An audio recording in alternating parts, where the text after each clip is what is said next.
1절부터 12절까지 우리가 찬 목소리로 분노하겠습니다. 보아스가 성문으로 올라가서 거기 앉아있더니 마침 보아스가 말하던 기업 물을 자가 지나가는지라. 보아스가 그에게 이르되 아무개여 이리로 와서 앉으라 하니 그가 와서 앉으매 보아스가 그 성읍 장로 10명을 청하여 이르되 당신들은 여기 앉으라 하니 그들이 앉으매 보아스가 그 기업 물을 자에게 이르되 모압 지방에서 돌아온 나오미가 우리 형제 엘리멜렉의 소유지를 팔려 함으로 내가 여기 앉은 이들과 그것을 사라고 내게 말하여 알게 하려 하였노라. 만일 내가 물으려면 물으려니와 만일 내가 물으지 아니하려거든 내게 고하여 알게 하라. 네 다음은 나요 그 외에는 물을 자가 없느니라 하니 그가 이르되 내가 물으리라 하는지라. 보아스가 이르되 내가 나오미의 손에서 그 밭을 사는 날에 그 죽은 자의 아내 모압의 루색에서 사서 그 죽은 자의 기업을 그의 이름으로 세워야 할지니라 하니 그 기업 물을 자가 이르되 나는 내 기업에 손해가 있을까 하여 나를 위하여 물으지 못하노니 내가 물을 것을 내가 물으라. 나는 물으지 못하겠노라 하는지라. 애적 이스라엘 중에는 모든 것을 물으거나 교환한 일을 확정하기 위하여 사람이 그의 신을 벗어 그의 이웃에게 주더니 이것이 이스라엘 중에 증명하는 전례가 된지라. 이에 그 기업 물을 자가 보아스에게 이르되 내가 너를 위하여 사라 하고 그의 신을 벗는지라. 보아스가 장로들과 모든 백성에게 이르되 내가 엘리멜렉과 기론과 말론에게 있던 모든 것을 나오미의 손에서 산 일에 너희가 오늘 증인이 되었고 또 말론의 아내 모압여인 룻을 사서 나의 아내로 맞이하고 그 죽은 자의 기업을 그의 이름으로 세워 그의 이름이 그의 형제 중과 그곳 성문에서 끊어지지 아니하게 하매 너희가 오늘 증인이 되었느니라 하니 성문에 있는 모든 백성과 장로들이 이르되 우리가 증인이 되나니 여호와께서 내 집에 들어가는 여인으로 이스라엘의 집을 세운 라헬과 레아 두 사람과 함께 하시고 내가 에브랄에서 유력하고 베들레헴에서 유명하게 하시기를 원하며 여호와께서 이 젊은 여자로 말미암아 내게 상속자를 주사 내 집이 다말이 유다에게 낳아준 베레스의 집과 함께 하시기를 원하노라 하니라. 아멘. 할렐루야. 오늘은 어제 이어서 룻기서 4장 1절부터 12절까지 본문의 말씀을 중심으로 누구를 위하여 기업 무르기를 하는가, 누구를 위하여 기업 무르기를 하는가라는 제목으로 하나님 말씀을 전하도록 하겠습니다. 어제는 같은 본문으로 기업 무르기에 대한 그분의 진심이라는 제목으로 말씀을 전했습니다. 그리고 4장 1절부터 12절까지에 기록된 그런 말씀들의 정황이 어떤 내용인가 그 말씀을 드렸습니다. 하나님은 그 기업 무르기에 대해서 진심입니다. 이 기업 무르기 속에 이 성경이 어떻게 보면 하나님이 성경을 기록하신 또 우리의 믿음에 있어서 믿음의 가장 중요한 핵심이 이 기업 무르기에 담겨져 있음을 알 수가 있습니다. 먼저 이 기업 무르기 안에 주님이 하나님이 왜 기업 무르기에 대한 진심이 그 진심을 다시 한번 또 확인해 보면은 먼저는 율법적으로 우리가 이제 살펴봤지만 레위기나 민수기에 이 기업 무르기에 관한 기록이 되어 있죠. 그리고 그 기업 무르기에 관한 이 속에 있는 먼저 율법만 놓고 그 율법 그 당시 그 모세 율법은 기본적으로 그때 당시 그 이스라엘 백성들에게 주어진 겁니다. 이방인들에게 주어진 것이 아니라 이스라엘 백성들에게 주어졌어요. 그래서 이스라엘 백성들에게 이 기업 무르기에 대한 이 법을 통해서 하나님이 그 법 가운데 담겨져 있는 중요한 하나님의 그 마음의 중심이 있는데 그 중심의 핵심이 다른 것이 아니라 이 땅의 모든 것들의 주인이 하나님의 것이라는 것을 그것을 그 속에 담겨져 있다고 했습니다. 그래서 이것을 영원히 사고 팔 땅을 영원히 사고 팔 수 없다. 땅뿐만 아니라 다른 집들도 그렇고. 그리고 우리 어제는 그 기업무르기에 대해서 어떤 가장 핵심적인 부분을 살펴봤지만 그 기업무르기에 또 뒤에 가면 레위기 25장에도 더 세부적인 어떤 사항들이 나오게 됩니다. 예를 들자면 뭐 집을 팔아도 그 성이 둘러싸여 있는 그 집안에 있는 것은 팔렸을 때 그걸 다시 기업무르게 하는 기간이 예를 들자면 1년 안에만 그걸 사고 팔 수가 있고, 그것이 1년을 넘어가면은 사고 팔 수 없는 그런 조항들이 있고, 물론 또 거기에 대해서 레위인에 대해 또 예를 두는 그런 사항, 더 세부적인 사항들이 뒤에 나오지만 일반적으로 기업무르기에 관한 말씀은 그 기본적으로 맨 앞에 나오는 그 내용들의 그 핵심이 있고, 또 오늘 말씀도 이 룻기서 4장 1절부터 나오는 이 기업무르기인 것도 그 전반부에 나오는 그런 말씀들과 관련이 있습니다. 그래서 그 모세 율법으로서 이스라엘 백성들에게 주어진 율법으로서 기본적인 그 하나님의 마음은 이스라엘 백성들에게 이 땅의 주인은 다 모든 것들이 하나님의 것이다. 그래서 사고 팔 수 없고, 그리고 하나님이 맨 먼저 그에게 주었던 가나안 땅에서 주었던 그 지파별로 주었던 그 땅을 그 땅이 그 지파 내에서만 사고 파는 것도 지파 내에서만 사고 파는 그것들을 규정했다고 민수기 36장 말씀을 통해서 확인을 해드렸습니다. 그리고 또 하나의 이 기업무르기 안에 담겨져 있는 하나는 뭐냐면 그 사항에 레위기 25장에 또 다른 어떤 내용들이 나오는데, 거기에 흐르는 또 하나의 하나님의 마음은 뭐냐면 가난한 동족을 돌아보는 그 하나님의 마음이 담겨져 있습니다. 그래서 그 레위기 25장에 여러 그 관련된 조항들이 나옵니다. 직접적인 또 이 기업무르기와 직접적인 것은 아니지만은 예를 들어서 종이 자기 동족 이스라엘 백성이 팔려가지고 가난해서 하다 못해 자기 몸을 팔아가지고, 그죠? 갚을 것이 없으면 몸을 팔잖아요, 그죠? 우리가 그 열왕기 상에서도 보면은 사람들이 열왕기서에도 보면은 그런 내용이 나오지 않습니까? 재산이 빚이 있는데 나중에 빚을 갚으라고 못 갚으니까 사람을 자식이라도 팔아가지고 갚으라고, 그런 내용들이 나오지 않습니까? 그래서 그런 일들이 실제로 있어가지고 몸이 팔려서 자기 동족들에게 몸이 팔렸을 때 참 이 성경의 구약이나 신약에 일맥상통하는 것이 하나님이 모든 사람에게 선을 행하되 더욱 믿음의 가정들에게 할지니라 말했던 것처럼 그 말씀 속에 흐르는 그 정신 가운데도 자기 동족 이방인과 같이 몸이 팔리고 종이 되었어도 이방인과 그리고 자기 동족에 대해서 대하는 것을 구별해서 하나님께서 말씀하고 있습니다. 그래서 어쨌든 이 모세 율법으로서 이스라엘 백성들에게 주어졌던 이 기업무르기에 가는 것은 속에 흐르는 하나님의 진실이 뭐냐면 모든 땅의 주인은 하나님의 것이다. 사람의 것이 아니라 다 하나님의 것이라는 것을 그 제도를 통해서 기억하게 하시고, 그리고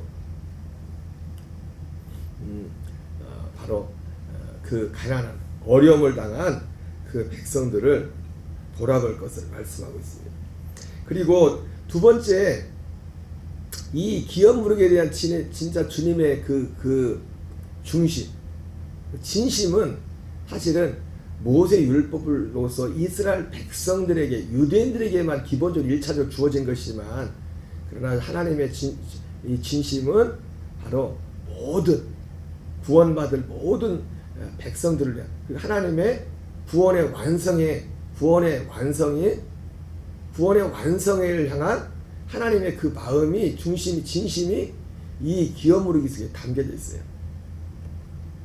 오늘 본문에는 어제도 살펴봤지만 이 기업무르기 하는 실제 상황, 실습이죠, 그죠?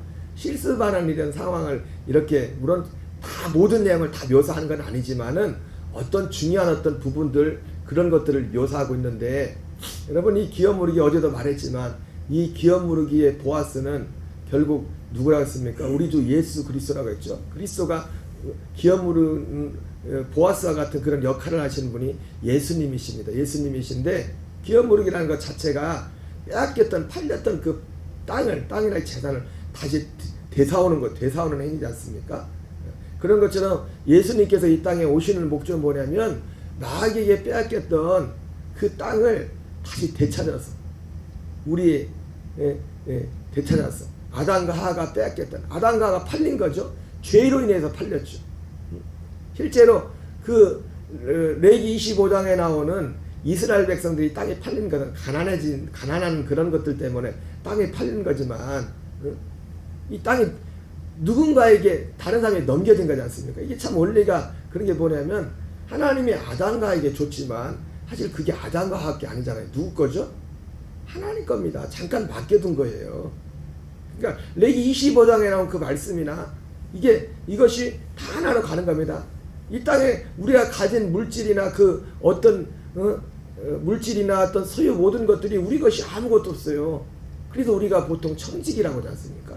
우리의 청직. 레기 25장에 나오는 이 기업 무르기의 가장 중요한 핵심이 모든 땅은 하나님의 것이다. 다 하나님의 것이다. 마치 아담과 하와에게 이걸 맡겨졌죠. 마치 요셉이 애굽의 총리가 되었지만 그 바로가 요셉한테 뭐라고 합니까? 내가 너보다 높은 것은 이 의자뿐이다. 요셉이 그러면서 전 모든 권한을 줬지만 그러나 그 모든 권한이 사실 누구 안에 있는 거예요? 바로 밑에 마치 있는 것처럼 하나님이 아담에게 이 모든 것을 다스리고 정복하라고 했지만 그러나 그 모든 것의 주인은 하나님이시라고 청지기적인.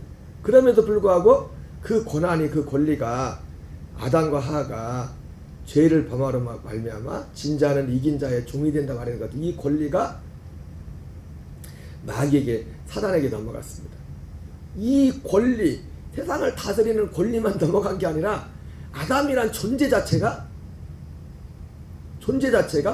마귀에게 넘어간 거죠. 그래서 요한복음 8장 44절에 너희는 너희의 합이 마귀에서 났다 이렇게 말씀하고 있습니다.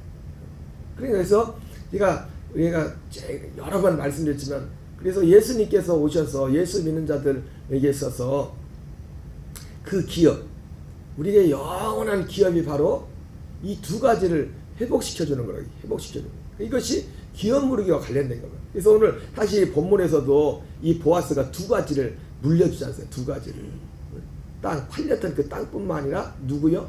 롯이라는 그 사람까지 같이 예수님께서 죄로 말미암아 팔렸던 죄로 말미암아 그 권리만 팔린 게 아니라 그 존재 자체 이 권리를 갖던 애 자체가 마귀에 팔렸죠. 그래서 성경에는 죄에 팔렸다 이런 표현들이 가끔 나오지 않습니까? 죄에 팔렸다는 표현들이. 그래서 이 기업 무르기에 대한 이 진심 하나님의 진심은 그 당시 1차적으로 유대인들에게 율법으로 주어진 유대인들에게 그러한 그 하나님의 그 중심이 담겨진 것 반면에 진짜 중요한 건 뭐냐면 유대인이 됐던 헬라인이 됐던 예수 그리스도께서 오셔서 진짜 기업 무르기 하는 재림하셔서 기업 무르기 할 거기에 달려져 있는 겁니다. 그래서 우리가 예수님이 기업 무르기 하는 그 실제 내용이 묘사되어 있는 게 뭐죠? 물론 상징적이고 어려운 부분들도 있지만 요한계시록이 사실은 예수님께서 마치 보아스가 기업 무르기를 했던 것처럼 그리고 오늘 롯기서 4장 1절부터 12절까지 세부적인 사항이 다 나와 있지는 않지만 야 이렇게 기업 무르기 이렇게 하는 거구나 이런 내용들이 나와 있지 않습니까? 그런 것처럼 그 레위기 요한계시록의 전체 내용이 사실 어떻게 보면 이 기업 무르기 하는 어떤 하나의 과정들을 보여준 겁니다. 여러분 요한계시록 5장에 보면은 사도 요한이 어떤 환상을 보다가 이 예수님이 이제 결국 이 기업 무르기 완성이 새하늘과 새 땅이 이루어지는 천년 천국과 이제 나중에 새하늘과 새 땅인데 기본적으로 천년 천국이 이루어진 거지 기업 무르기가 된 거죠. 그죠? 왜? 마귀에게 뺏겼던 에덴 동산을 다시 회복하는 게 천년 천국이지 않습니까? 그게 어떻게 보면 기업 무르기 한 거예요. 천년 천국이 된 것이, 시작된 것이. 그리고 그 중간에 나오는 모든 것들은 이 기업 무르기 어떤 과정들. 그러면서 그 기업 무르기를 시작하기 전에 그것이 어디서부터 시작되냐면 계시록 5장부터 4장은 사도 요한이 하늘에 올라가가지고 이제는 거기다 이제 4장부터 5장까지 결론되고 6장부터 이제는 그 내용들 기업 무르기를 하기 위해서 이루어지는 어떤 절차 과정들이 거기에 기록이 되어 있는 거예요. 기록이. 그런데 그 기업 무르기로 친다면 계시록 5장에서 우리가 예수님이 천년천국 이르기 전에 7인 7나팔 뭐 7대전 뭐 이런 것들이 상징적 이 사건이 다 이루어져야 되지 않습니까? 이건 마치 뭐와 같은 거냐면 여러분 이 땅을 사고 팔 때 그냥 입으로 사고 파는 게 아니죠. 그죠? 계약 조항이 있을 거 아니에요. 사고 팔 때 서로 자 일시적이지만 그래요 안 그래요? 사고 팔 때 그 계약 조항에서 그래서 계시록에서도 그래서 일단 땅값을 레위기에도 땅값이 얼마를 정하지 않습니까? 그리고 땅값을 정해서 이 50년이라는 희년을 기준으로 해가지고 땅값이 진짜 찐 땅값은 50년을 그 풀로 했을 때 예를 들어 땅이 팔린다고 하면 땅값이란 말입니다. 근데 땅이 팔렸는데 한 25년쯤에 돈이 생겨가지고 땅을 다시 사게 돼. 근데 땅값이 원래 땅값이 100만 원이라고 쳤을 때 100만 원이라고 쳤는데 어떤 사람이 가난해가지고 땅을 100만 예를 들어 팔았다고 합시다. 100만 원에 팔았어요.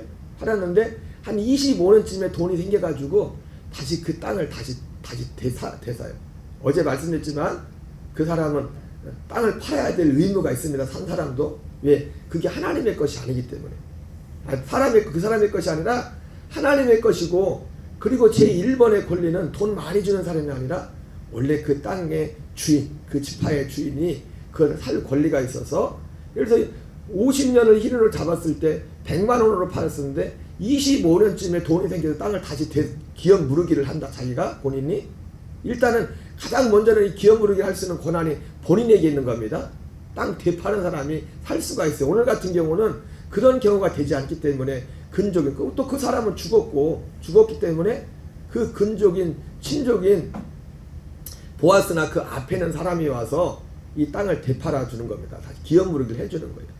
그래서 25년쯤에 예를 들어서 땅을 다시 기업 무르기를 하게 되면은 땅값이 얼마? 100만 원에서 50만 원. 50만 원의 땅값만 치르면은 그 땅을 다시 살 수가 있는 거예요. 땅이 기업 25년 남은 그 땅값만 치르면 되는 거예요. 이 성경이 그렇게 뭐 예를 드냐면은 우리가 매매 계약서를 쓸 때 어떤 조항들을 다 쓰지 않습니까? 그죠? 그래서 요즘은 뭐 전세 사기나 이런 것도 많아가지고 뭐 땅을 사든 뭘 사든 이 내용들을 잘 떼봐야 돼요. 또 요즘은 또 그렇대요. 뭐 등본에 나와 이것만 떼봐도 안 된대요. 뭐 더 다른 사항까지 또 꼼꼼히 더 살펴봐야 된다고 하더라고요. 그래서 어떤 것을 매매를 체결할 때는 오늘 이 룻기에는 그런 내용까지는 다 세세히 나와 있지 않지만은 계약 사항들이 원래 이스라엘에서 땅을 사고 팔 때는 이런 문서 계약서는 다 가지고 있잖아요. 그죠? 그래가지고 계약 문서를 2장을 우리도 문서를 만들 때 뭐 원본 사본 뭘 제출할 때 몇 부를 하지 않습니까? 유대인들은 이 땅을 사고 팔 때 서류를 2개를 만들어서 따로따로 보관을 합니다. 보관을 해가지고 그것을 인으로 이제 딱 아무도 보지 못하게 나중에 사고 팔 때만 그걸 뜯게 됐어요. 그래서 계시록 5장에 보면은 사도 요한이 어떤 환상을 봤는데 하나님의 두루마리가 있는데 7인이 되어 있는 겁니다. 그 속에 뭔 내용이 있는가 모르는데 그거를 아무도 그 인을 뗄 사람이 아무도 없어가지고 사도 요한이 통곡을 하면서 울었다고 했어요. 그때 24장로 중 하나가 와가지고 울지 말라 유다 지파에 예수님이 와서 그 인을 떼실 것이다 했어요. 그러면서 그 인을 떼면서 하나씩 그 인을 떼면서 뭐합니까? 그 있는 내용들을 실행을 하지 않습니까? 그 일곱인 안에 그 나에는 그 기록들을 하나님께서 실제로 그걸 다 이루신다고요. 그 다음에 이루어지는 모든 과정들도. 예, 일곱 나팔은 이 7인 7나팔 일곱 대접이 어떤 내용이 되냐면 그런 거죠. 우리가 어떤 문서 쓸 때 큰 1번 하면은 구조가 그렇게 됐어요. 일곱인 일곱 나팔 일곱 대접이 따로따로가 아니라 어떤 구조되냐면 우리가 어떤 책 같은 걸 쓸 때 큰 1번이 있고 또 그 1번의 밑에 뭐가 있어요? 가로 열고 1번 있고 뭐 그런 식이잖아요. 그죠? 그래서 7인 7나팔 7대접을 보면은 따로따로인 것 같기도 하지만 일곱인 안에 일곱 나팔이 포함되어 있다고. 그 끝에 그런 구조로 되어 있어요. 그리고 그리고 나팔 그 마지막 왜 거기에 또 마지막 그 나팔을 불 때 또 이제 마지막 그 대접이 일곱 대접이 연결이 이렇게 딱 돼 있어요. 그래서 그거를 다 그게 그 예수님이 그 사도 요한에 봤던 그 두루마리 그 안에 다 기록되어 있는 거예요. 그거를 다 실행하고 나서 그리고 어떻게 해요? 그리고 예수님께서 비로소 마귀에게 빼앗겼던 그 땅을 그것도 새로운 땅이죠. 새하늘과 새 땅이죠. 그 천년천국이라는 그러한 모양으로 아담과 하와가 죄로 말미암아 팔렸던 그 땅을 새로 찾는 그런 일들이 바로 요한계시록 가운데 이게 기록되어 있어요. 이것은 누가복음 4장에 예수님이 시험을 받으면서 말했던 것처럼 시험할 때 마귀가 말했던 것처럼 이것은 내게 준 것이고 내게 넘겨준 것이고 아담에게 있었던 그 땅을 하나님이 넘겨준 겁니다. 하나님 넘겨준 거예요. 마귀에게 그 땅을 넘겨줬는데 그것을 그래서 내가 누구든지 원하는 자에게 줄 수 있다고 그렇게 마귀가 말했죠. 그 결코 거짓말 아닙니다. 있는 그대로를 말한 거예요. 마귀도 있는 그대로를. 그래서 이 기업 무르기에 대해서 기업 무르기에 대한 하나님의 진심 하나님의 모든 진심이 궁극적으로 이 기업 무르기에 포함되어 있고 그리고 이 기업 무르기 가운데는 단지 어떤 소유만이 아니라 이 권리를 넘겨줄 수밖에 없는 범죄했던 이 아담의 후손들까지 이 기업 무르기에 마귀에게 팔렸던 이 땅과 마귀에게 팔렸던 아담의 후손들을 온전히 도로 찾아오는 그 진정한 기업 무르기의 역사가 예수 그리스도의 재림으로 인하여 이것이 완성이 되는 겁니다. 그래서 이 기업 무르기 속에는 바로 하나님의 진심이 여기 모든 진심이 이 기업 무르기 가운데 담겨져 있는 겁니다. 그리고 이 기업 무르기의 진심의 마지막 세 번째 진심은 결국 뭐냐면 그러나 이 기업 무르기가 모든 사람에게 이루어지는 건 아니지 않습니까? 모든 사람에게 기업 무르기가 이루어지는 것이 아니에요. 어떤 그 일정한 그 조건 히브리서 9장 15절에서는 예수 그리스도가 오신 목적이 새 언약의 중보자로 오셔서 영원한 기업의 약속을 얻도록 하기 위해서 오셨다고 했어요. 이 영원한 기업의 약속, 기업 무르기에 하나님의 진심은 이 기업 무르기에 있는데 모든 사람에게 이 기업을 물려주는 게 아닙니다.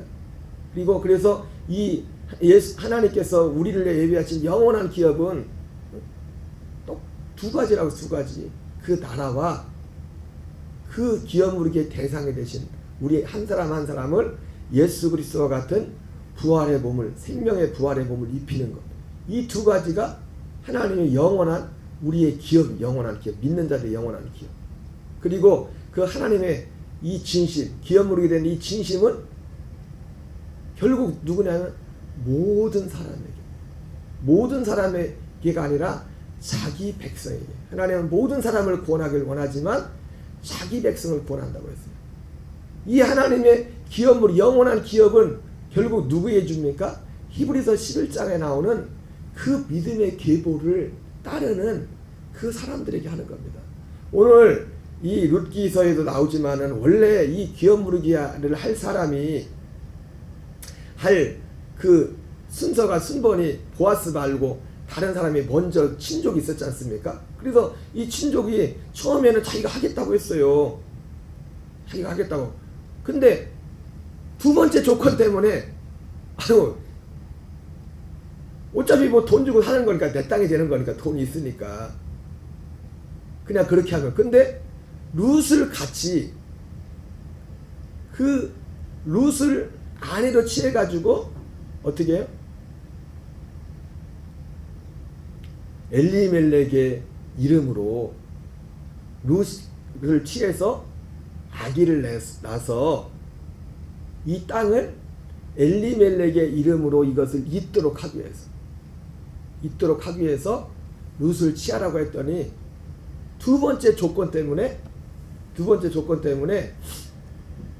이 첫 번째 권리를 가졌던 사람이 자기는 못하겠다고 합니다. 보아스는 이것을 선뜻하죠. 선뜻. 아마도 보아스는 그러니까 이 사람의 차이를 보면은 첫째 사람은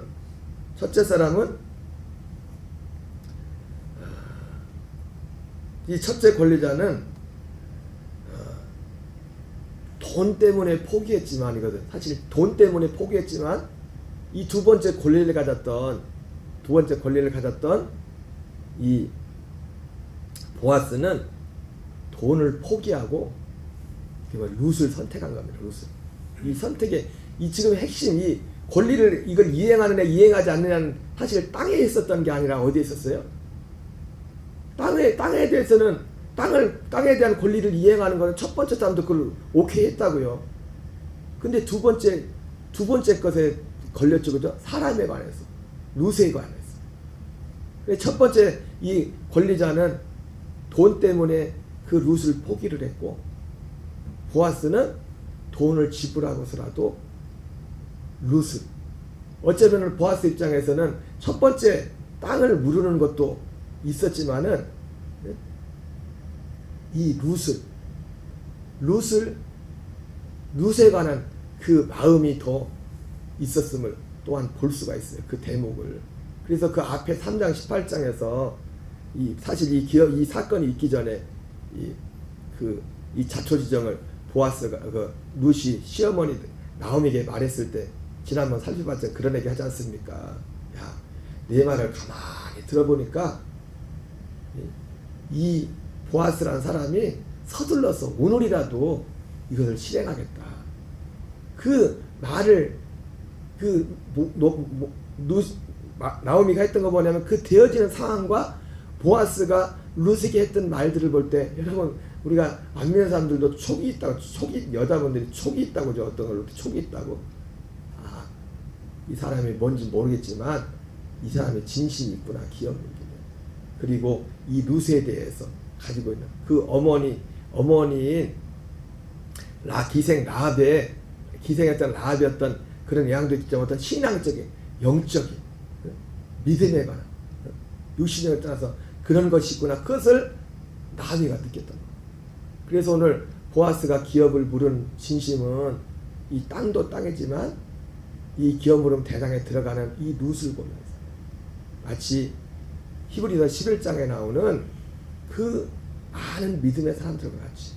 그래서 하나님의 중심이 결국 이러한 기업 무르기 가운데 이러한 결국적으로는 하나님의 구원의 완성이 있고 그리고 이 구원의 완성의 대상이 되는 하나님의 이 기업에 대한 중심은 예수 그리스도에 대한 회개와 하나님께 대한 회개와 예수 그리스도에 대한 참 믿음을 가진 그들을 향해서 하나님의 중심이 진심이 거기에 담겨져 있음을 말씀하면서 하나님 오늘 제목이 서두가 있지만 누구를 위해서 기업을 부르는가.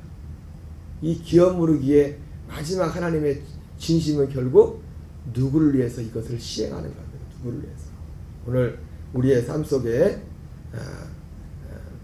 이 기업 무르기의 주인 되신 주님 앞에서 우리가 룻과 같은 그 믿음의 발자취를 따라가는 저와 여러분 되시기를 주의 이름으로 축원합니다. 주기도문으로 마치겠습니다.